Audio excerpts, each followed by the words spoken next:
According to China EV Post, BAIC BluePark's electric vehicle unit, BJEV, has cut production capacity by 62.5%. The company is reducing its manufacturing sites from 3 to just 1, now focusing solely on a new location in Beijing. This brings BJEV's annual production capacity down from 320,000 to 120,000 units. This move contrasts with other Chinese EV manufacturers, who are generally expanding to meet growing demand. BJEV, once a top seller of electric cars in China, has seen declining sales since 2019. In the first half of this year, the company sold just over 28,000 units. BAIC BluePark also reported a significant financial loss.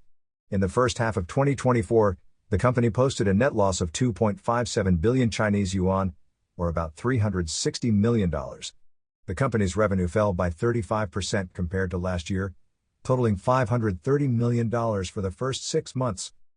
BAIC BluePark owns 3 brands: Arcfox, Stelato, and Beijing, with Stelato being a collaboration with Huawei. However, shares in BAIC BluePark have dropped, as orders for the Stelato model have reportedly disappointed investors. You are listening to Yuan News.